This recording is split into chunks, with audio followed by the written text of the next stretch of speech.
Merci.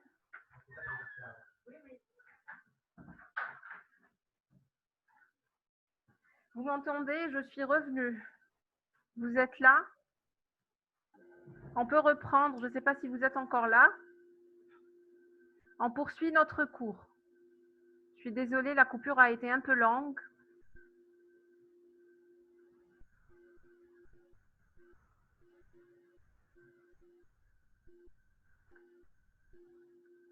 Donc, on en était au...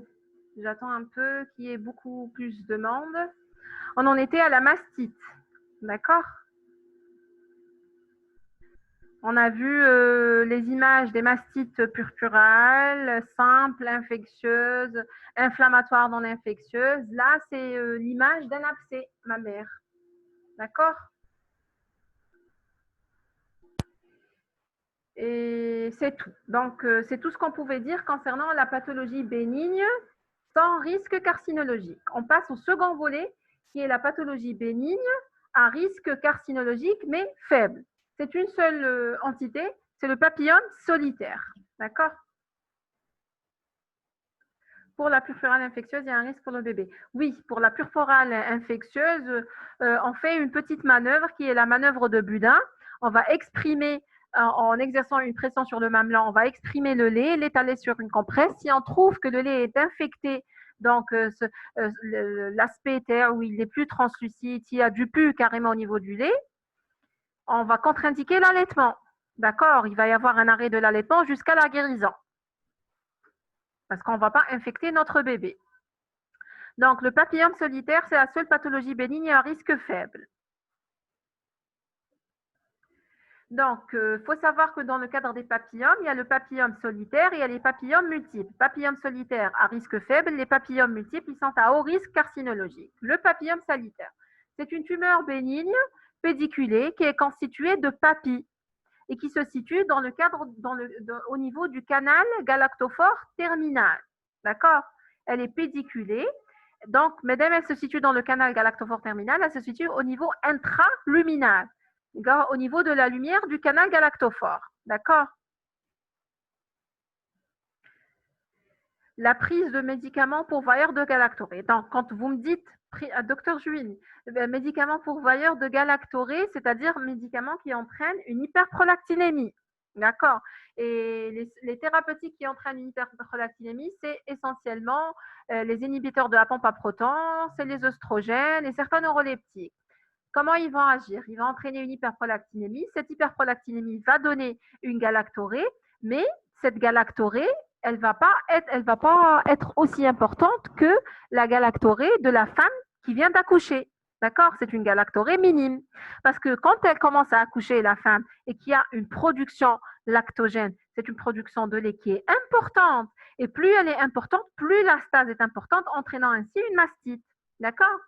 La galactorée pathologique dans le cadre de l'hyperprolactinémie n'entraîne pas de mastite.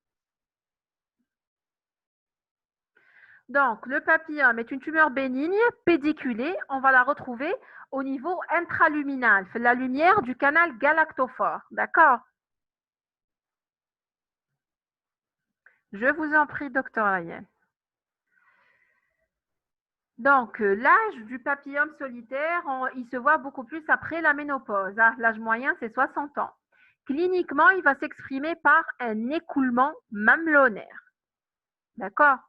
Écoulement mamelonnaire. Le papillome, comme c'est une tumeur du canal galactophore, il va donner un écoulement.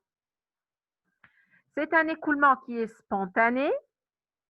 Non, c'est un écoulement qui peut être les caractéristiques de l'écoulement.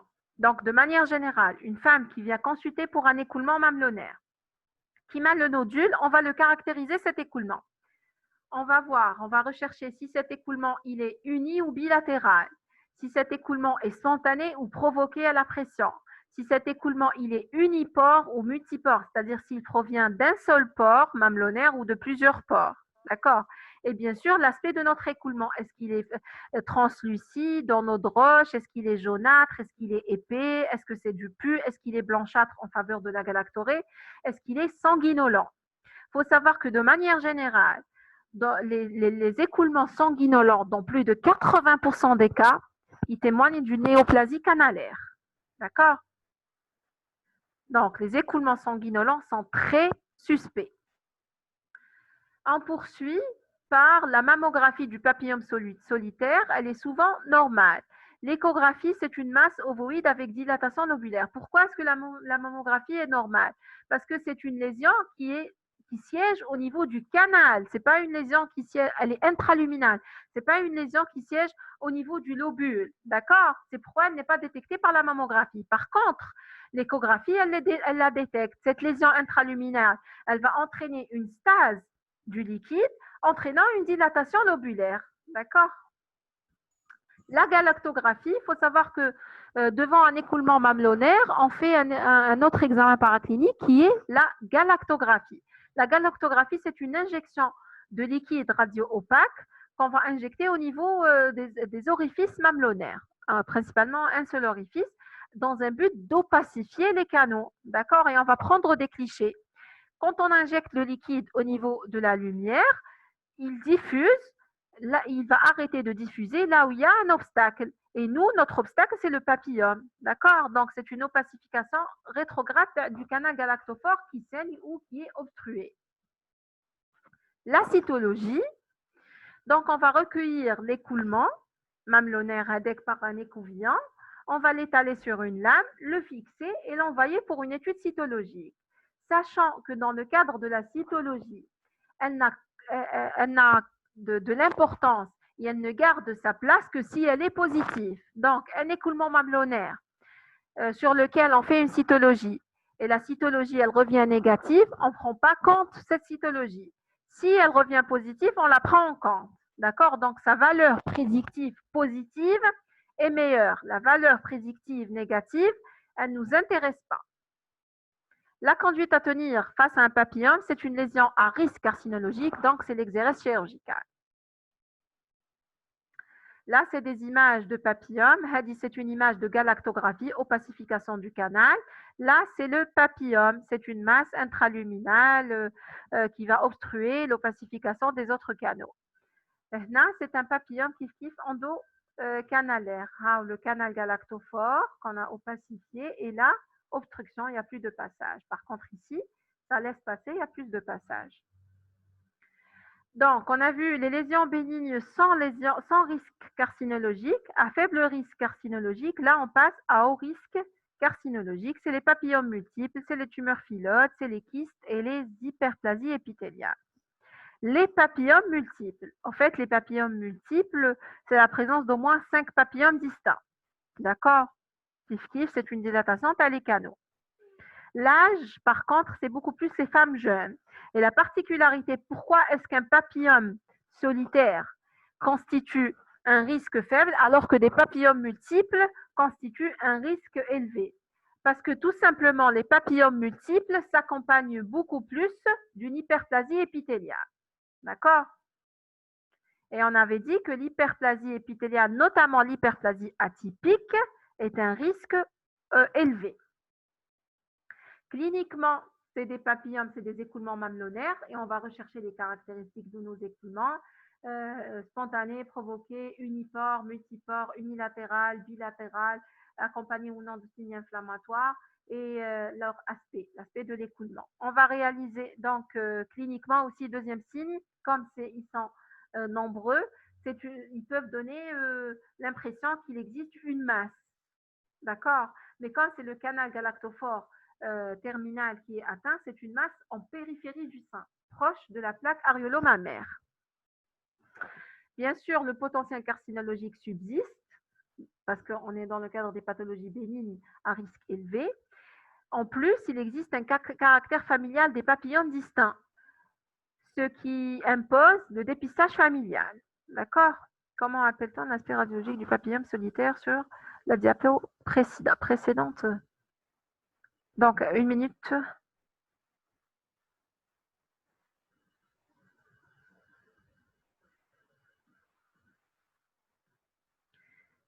C'était quoi votre question? Appelle-t-on l'aspect radiologique du papillome sur solitaire? Solitaire, mammographiquement, il n'a pas d'interprétation parce qu'il est intraluminal. Échographiquement, comme il y a une dilatation du canal, c'est un aspect de stase liquidienne, donc c'est anéchogène. C'est à la galactographie, l'injection de produits radio-opaques sur le canal, qu'on retrouve l'opacification. Et je vous ai montré ici, d'accord? L'opacification, là, interruption de l'opacification parce que le papillome va bloquer le passage du produit de contraste. Donc, les papillomes multiples, potentiel carcinologique, caractère familial s'impose de dépistage familial et bien sûr, lésion à haut risque carcinologique, c'est l'exérèse chirurgicale. On passe aux tumeurs phyllodes, deuxième entité à haut risque. C'est une prolifération mixte, la tumeur phyllodes. Tissu épithélial et conjonctive, d'accord, mais avec une prédominance du tissu conjonctif. Les tumeurs phyllodes, on les voit à tous les âges, d'accord, pic de fréquence vers 40 ans. Cliniquement, c'est une tumeur de taille variable, d'accord. On peut tomber face à des tumeurs phyllodes volumineuses, d'accord.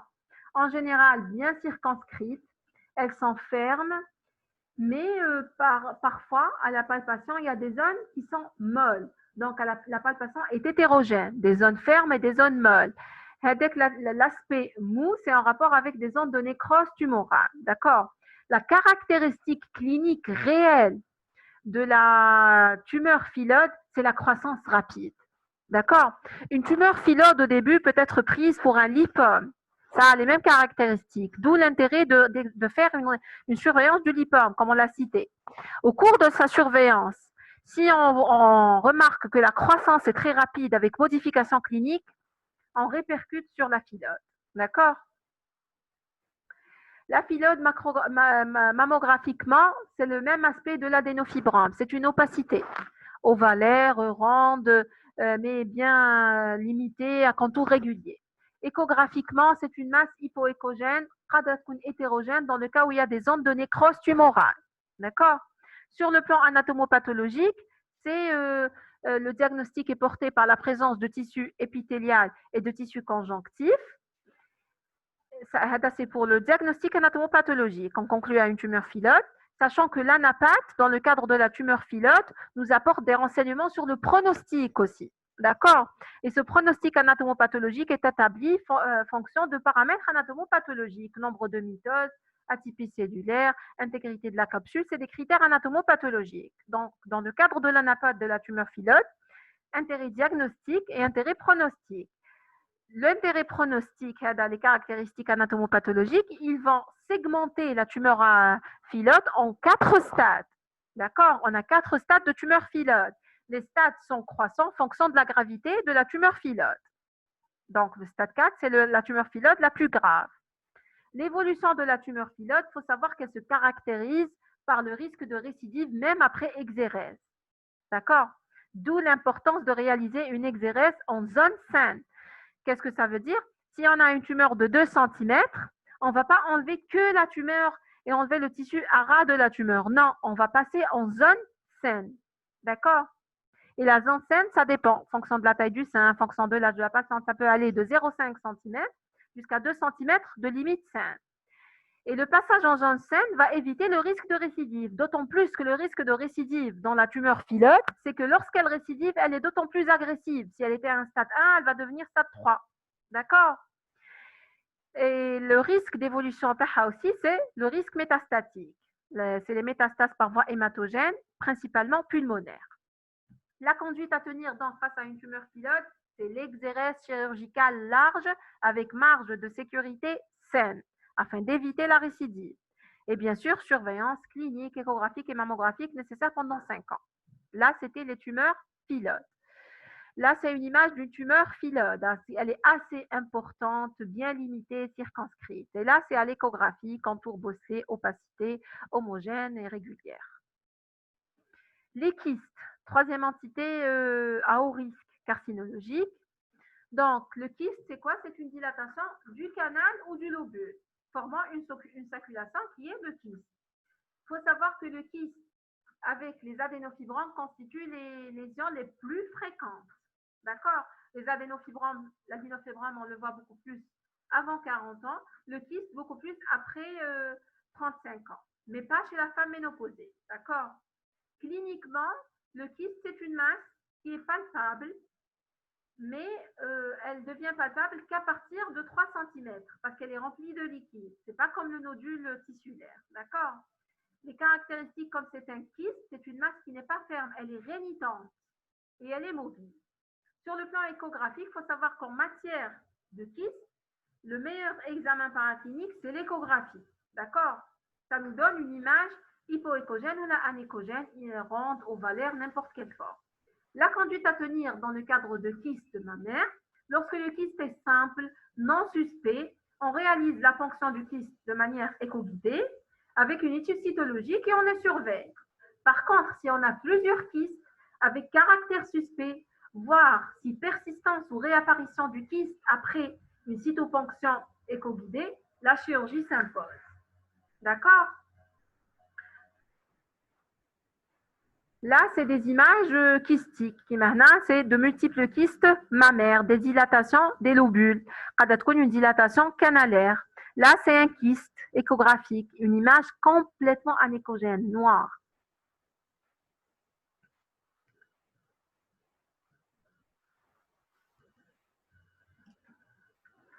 Là, c'est la ponction percutanée du kyste. Il faut savoir que lorsque le kyste est superficiel, on réalise la ponction à l'aveugle.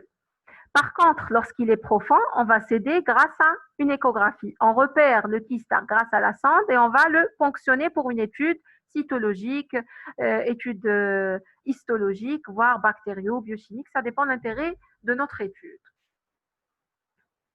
Dernière entité de pathologie bénigne mais à haut risque carcinologique, l'hyperplasie épithéliale.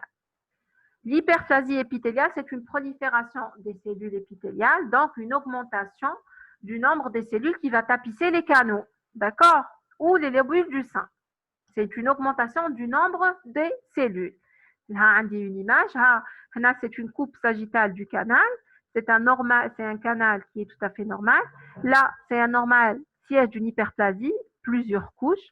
Là, c'est une hyperplasie qui devient atypique avec une anomalie des mitoses, une anomalie thalassétonucléaire. Là, c'est carrément un carcinome in situ. Dans in situ, un carcinome in situ, c'est qu'il n'a pas dépassé la membrane basale. Là, c'est un carcinome invasif.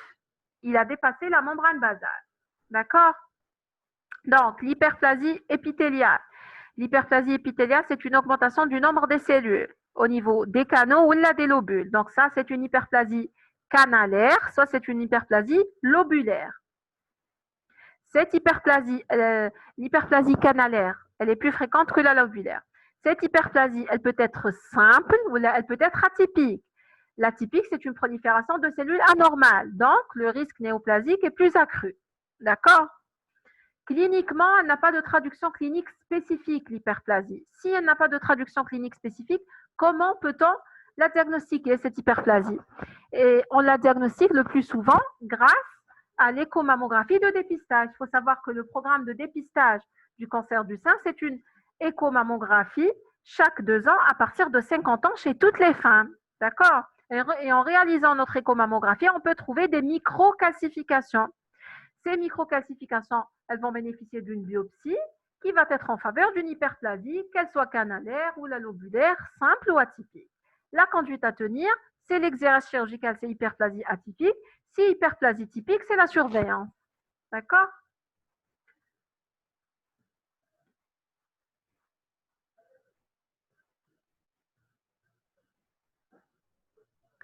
J'ai des images normalement de microcalcification.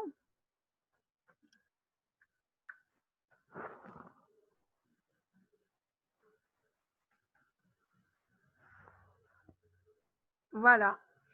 Une mammographie, là, c'est le sein de profil, la cariolo-mamelonnaire. Là, c'est des microcalcifications. Là, c'est des microcalcifications. Il faut savoir que les microcalcifications aussi, c'est des stadifications. Hein, d'accord? Il y a des microcalcifications bénignes, il y a des microcalcifications malignes. À la mammographie, le radiologue va les stadifier et on va procéder à leur biopsie. Voilà, c'est tout ce que je pouvais dire concernant la pathologie bénigne. Donc, pathologie bénigne sans risque, avec risque faible ou avec risque élevé. J'attends vos questions.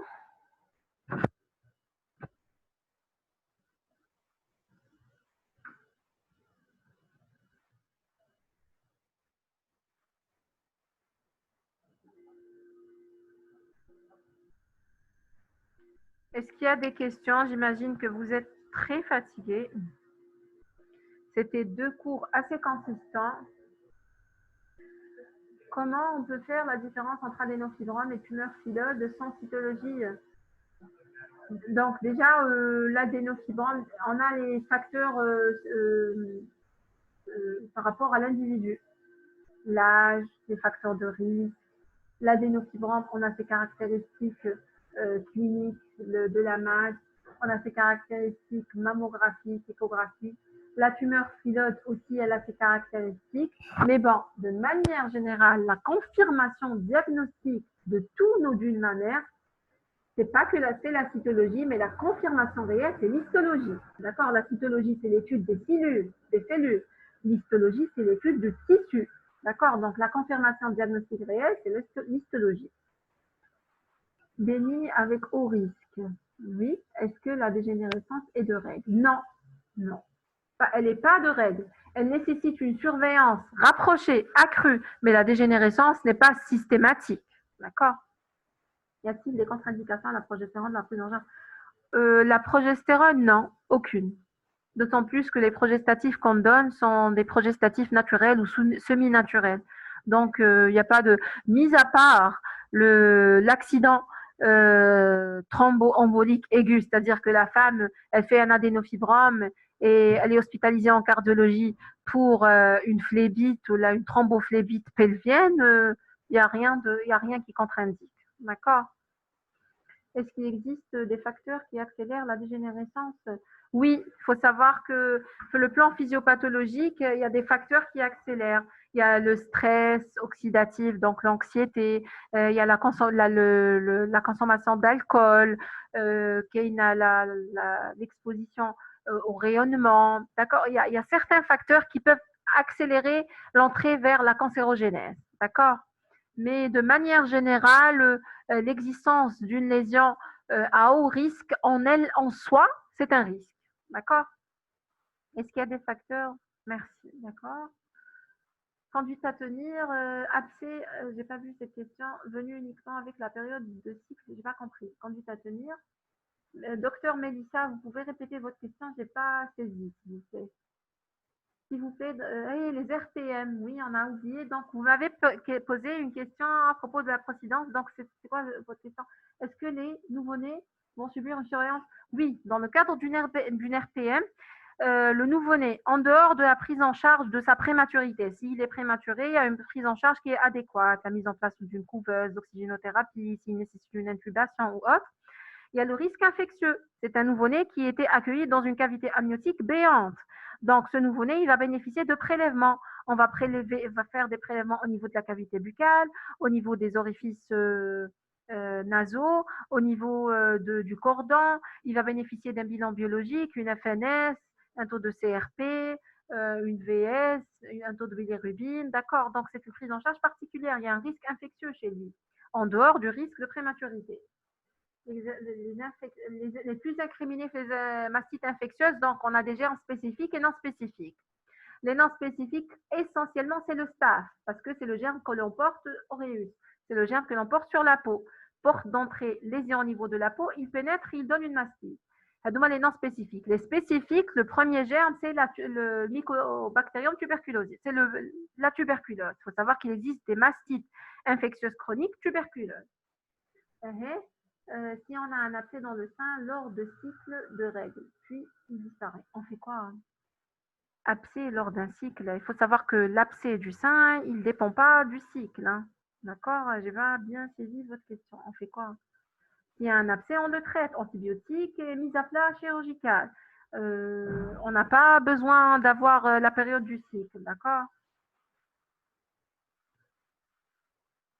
Mastite carcinomateuse, parce que la mastite carcinomateuse, elle va classer la patiente le T4, quatrième classe, tu as le cancer, d'accord? Donc, d'emblée, si elle fait une mastite, elle ne va pas bénéficier d'une chirurgie, elle va bénéficier d'une chimiothérapie néoadjuvante. Donc, on ne va pas s'intéresser à la taille de la tumeur. Déjà, elle est au stade de mastite carcinomateuse, d'accord? C'est un stade très grave.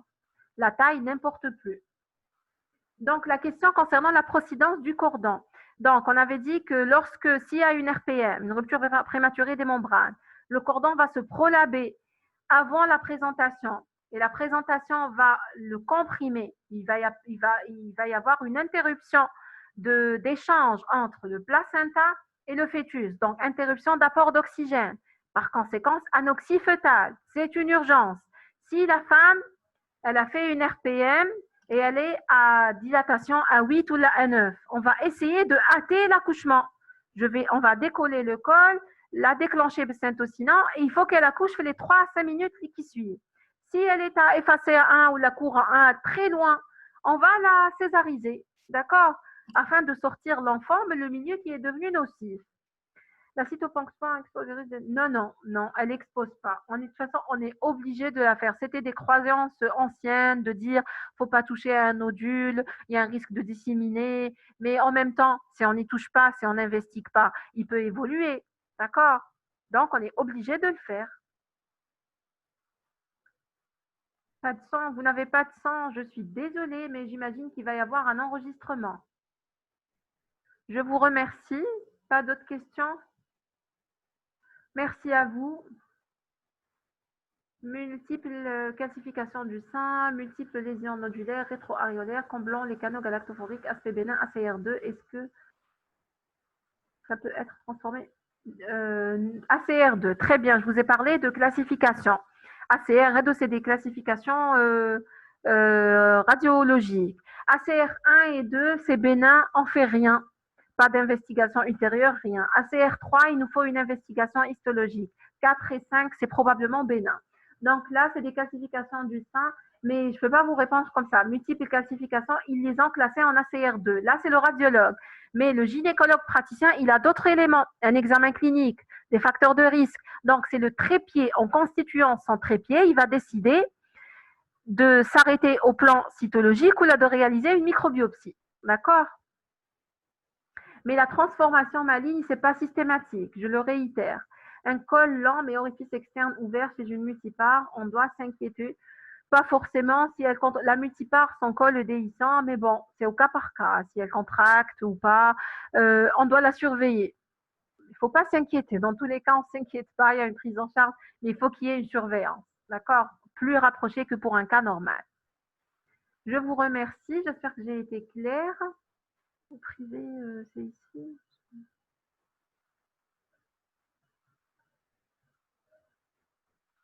Pas d'autres questions? Merci à vous.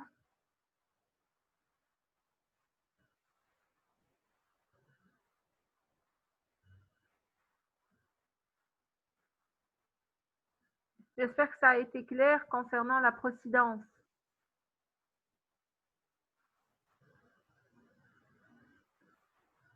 Je vous remercie. Très bien. Donc, s'il n'y a plus de questions, on va se quitter. On se dit au prochain cours. Ce sera le dernier, c'est les maladies trophoblastiques, Inch'Allah. On essaiera d'avoir des lives, je vais voir, et comme ça, on pourra éclaircir d'autres questions. D'accord? Je vous dis bon après-midi, bon courage. Il faut réviser, c'est un module qui est très lourd. Il faut s'organiser et apprendre que l'essentiel. Bon courage. Pratiquement le délai de la procidence. Sur le plan pratique, le plus tôt possible. Si on arrive à le sortir en 1 minute, on le sort en 1 minute. Mais de manière générale, sur le plan scientifique, les lésions cérébrales, elles commencent après 3 minutes, 3 à 5 minutes d'anoxie cérébrale. D'accord? C'est l'échéance qu'on a.